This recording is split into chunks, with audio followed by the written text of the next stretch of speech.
So do you agree with that? Trade wars are good? Well, I think what the president was saying was that because we have a big deficit and the other sides have big gains from trade, they have much more to lose in a trade war than we do. Okay. I want to point your attention to that op-ed out of the Wall Street Journal on Friday, Secretary Ross, because the obvious title is Trump's Tariff Folly, and obviously the Journal is against this move, writing this. This is going to punish American workers, invite retaliation that will harm U.S. exports, divide political coalition at home, anger allies abroad, and undermine his tax and regulatory reforms. Pointing, of course, to the market reaction when the Dow was down 1.7% on this news. What are people missing? Well, let's go through the points that they made. Europe has announced some retaliations, and it's on some $3 billion worth of product. That's a tiny fraction of 1%. So while it may be painful for those particular companies, in the overall scheme of things, it doesn't mean very much of anything. Similarly, in terms of the inflationary impact, we're talking about a total of $9 billion of tariffs. That's about 0.5% of the economy. So this business that the sky is falling is just silly. What about the industries that use steels? I mean, you yourself were an executive in the steel industry and saw the impact firsthand. The Journal writes that steel-using industries in the U.S. employ 6.5 million Americans, while steel makers employ 140,000. So the impact on those inputting steel is a lot bigger than just the steel industry. Yes, but you need to put this into proper perspective. The impact on the cost of a car will be about 0.5% to 0.75%, depending on the price of the car itself. The impact on a can of beer will be a fraction of 1%. Beer sells for over $1 a can. Impact on bumblebee tuna packages, again, trivial. So it isn't the important fact that there are more people working in steel consuming industries than in steel producing. The important fact is how trivial these amounts are relative to their business. That's the proper measure. Are you expecting retaliation? Should we expect international steel makers, aluminum makers to start raising prices, start retaliating and putting their own tax in place? Well, I'm sure that there will be some kind of retaliation from somebody. You've already seen the announcement from Europe. I don't think the retaliation is likely to be on steel as such. I think if it is on anything, it'll be some little product in a key state to try to get Mitch McConnell or Paul Ryan feeling some pressure. I think it'll be very targeted, and that certainly was the approach that the Europeans took. Wilbur, can you explain the president's use of so-called Section 232, saying that it is a threat to national security? Is that true, that the threat from foreign steel is actually a national security? Can you explain that?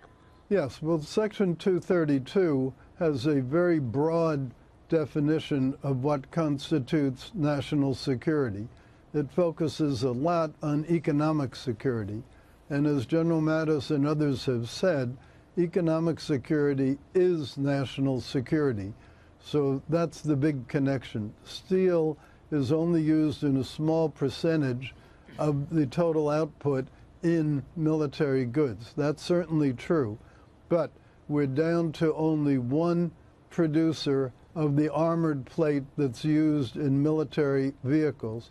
If that company goes out of business or shuts that mill, we'll have no domestic producer of it.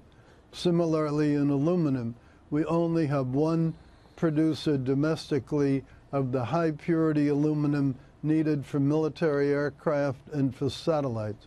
The military demand is not enough to keep the steel industry or the aluminum industry going. They have to sell lots of commercial products. And that's the interaction that makes it important to do it on a broader basis. Secretary, what do you make of all this pushback, even from within your own party? You know, you hear somebody like an Orrin Hatch, Senator Hatch, saying this is a mistake. We hope the president reconsiders. Ben Sasse, same thing, saying, look, this is going to create upset among our friends, allies, who will turn around and retaliate, make things more expensive for consumers. At the end of the day, it's on the back of consumers. This is from Republicans. Well, in general, the Republican Party has been a free trade party. Trade deals generally go through with a lot of Democratic votes. So I don't think that trade is necessarily a partisan thing. And the 232 is within the president's power to decide in any event. It's not something that will be voted on by the Congress. So there are views within the Republican Party that are very pro-free trade. Right. And I understand that. But the facts are we do have a huge trade deficit. The facts are before we made all of these deals, including admitting China to the WTO, well into the 1970s, we had trade surpluses. The reason we now have the big trade deficits is we gave away so much unilaterally, and then what we didn't give away unilaterally, we tended to give away through trade deals and through very weak enforcement of the rules on China's accession to the WTO. Well, I guess the president has spoken about a reciprocal tax. I know that when you look at somebody like India, they're charging 100% on Harley Davidson. Why can't we do the same thing? But that can't be done by executive order, right? That is sort of longer term. The president would like to see a reciprocal tax in place. Is that right? Yes, that's true. But I think the important point that he was making is that we're not in a level playing field, and we're not protectionist. Right. China and Europe talk free trade, and they practice protectionism. They are far more protectionist than we are. Take cars. Our tariff on automobiles is 2.5%. Europe's tariff, 10%. China's tariff, 25%. That's a funny kind of comparative advantage. In free trade, the theory is those countries that inherently make a better product and or make it cheaper are the ones who will prevail in the export market. Well, that gets very distorted when you have these lopsided tariffs. You're right. It's certainly not a level playing field. Secretary, before you go, tell me where we are on NAFTA. I know you're just finishing another round of talks in Mexico City last week. What can you tell us in terms of what change we will see there? Justin Trudeau, just 2 weeks ago, Prime Minister of Canada, said he's willing to walk if, in fact, he doesn't like the deal that you're putting forth. Well, we all hope that a sensible deal can be put together, but the president has made quite clear that if it comes to a dumb deal or no deal, he's very likely to opt for no deal. He doesn't need to take a terrible deal. That terrible deal is how we got here. Take Mexico, and I don't mean to just pick on them, but I have to give an example. Sure. Prior to NAFTA, we had regularly $4 to $5 billion a year trade surplus with Mexico.